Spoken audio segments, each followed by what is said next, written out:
നമ്മൾ മലയാളത്തിൽ കോമൺ ആയിട്ട് ഉപയോഗിക്കുന്ന ഒരു 6 മലയാളം വാക്കുകളുടെ ഇംഗ്ലീഷ് എന്താണെന്നും അതുമായിട്ട് ബന്ധപ്പെട്ടിട്ട് കുറച്ച് സെൻറ്റൻസുകളാണ് നമ്മൾ പഠിക്കുന്നത്. എൻ്റെ പേര് ജസ്റ്റിൻ തോമസ്. ആകുലത, അതിന് ഇംഗ്ലീഷ് എന്താണ്? Correct, anxiety. Anxiety. There are some medicines available to treat anxiety. ആകുലത ചികിത്സിക്കാൻ വേണ്ടി ചില മെഡിസിൻസ് അവൈലബിൾ ആണ് അല്ലേ? There are some medicines available to treat anxiety.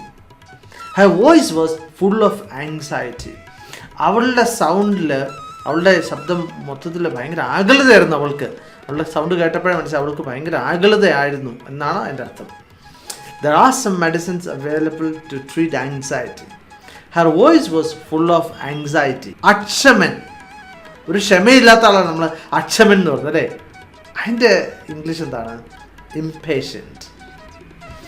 Don't be impatient. Please follow the queue. സാധാരണ ആൾക്കാരിങ്ങനെ ഇടയ്ക്കൂടെ ഇടിച്ചു കയറുന്നുണ്ടല്ലോ. നമ്മൾ ഡോണ്ട് ബി ഇംപേഷ്യൻറ്റ്, അക്ഷമനായത്, ദയവായിട്ട് നീ ക്യൂ പാലിക്കുക. Children always seem impatient on the night before the festival. എന്തെങ്കിലും ആഘോഷങ്ങളൊക്കെ ഉണ്ടെങ്കിൽ ഒരു ദിവസം തലേദിവസം ഭയങ്കരമായിട്ട് അക്ഷമരായിട്ട് കാണുമല്ലേ? അവർ നാളത്തെ ഉത്സവത്തിൻ്റെ ഫെസ്റ്റിവലിൻ്റെ ഒക്കെ ഒരു കാര്യങ്ങൾ ആലോചിച്ചല്ലേ? Children always seem impatient on the night before the festival.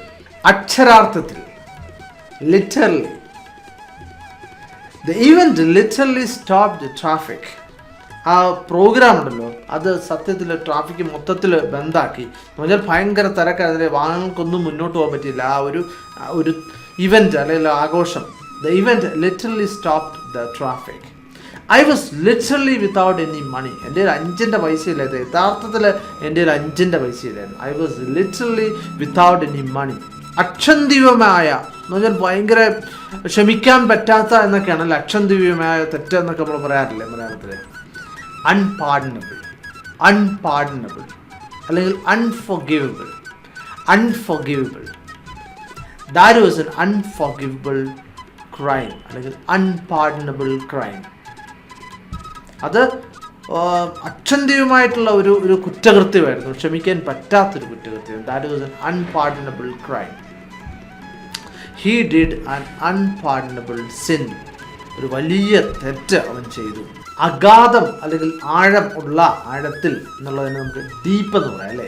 The hole is so deep you can see the bottom. ഭയങ്കര താഴ്ചയാണ്, നിനക്ക് താഴ്വശം കാണാൻ വേണ്ടി പറ്റില്ല, എൻ്റെ അടിവശം കാണാൻ പറ്റില്ല. She took a deep breath before speaking in front of the class. അവൾ ക്ലാസ്സിന് മുമ്പിൽ സംസാരിക്കുന്നതിന് മുമ്പ്, ആളുകളുടെ മുമ്പിൽ, കുട്ടികളുടെ മുമ്പിൽ സംസാരിക്കുന്ന മുമ്പ് ആഴത്തിലൊന്ന് ശ്വാസം എടുക്കും അല്ലേ? നമ്മളെല്ലാം ചെയ്യുന്ന കാര്യമാണ്. നമുക്കത് നല്ലൊരു ടെക്നിക്കും കൂടെ അല്ലേ? ഒന്ന് ശ്വാസം എടുത്തിട്ട് സംസാരിച്ച് ഇച്ചിരി ഒരു ആശ്വാസം കിട്ടും അല്ലേ? പേടി പോയി കിട്ടും. She took a deep breath before speaking in front of the class. അഭിവാജ്യമായിട്ടുള്ള, അഭിവാജ്യ ഘടകമായിട്ടുള്ള integral. Kashmir is an integral part of India. Kashmir is an integral part of India. ഇന്ത്യയുടെ അവിഭാജ്യമായിട്ടുള്ള ഒരു ഭാഗമാണ് കശ്മീർ എന്ന് പറയുന്നത് അല്ലേ? He is an integral part of the team and we can't do without him അല്ലെങ്കിൽ we can't play without him. അവനൊരു വളരെ അവിഭാജ്യമായിട്ടുള്ള ഒരു ആളാണ് ടീമിൽ. അവനെ കൂടാതെ നമുക്ക് കളിക്കാൻ പറ്റില്ല. ഡു എന്നുള്ളതിന് പ്ലേ ആണ് അവിടെ അർത്ഥം വരുന്നത്. He is an integral part of the team and we can't play without him. അപ്പോൾ തീർച്ചയായിട്ടും നിങ്ങൾക്ക് ഈ ചാപ്റ്റർ മനസ്സിലായെന്ന് ഞാൻ കരുതുകയാണ്. നിങ്ങൾ ലൈക്കും ചെയ്യേണ്ട, ഷെയറും ചെയ്യേണ്ട, ഒന്നും ചെയ്യേണ്ട. നിങ്ങൾ പഠിച്ചാൽ മാത്രം മതി. മറ്റു വീഡിയോ ആയിട്ട് വീണ്ടും കാണാം. Thank you very much for watching and God bless you.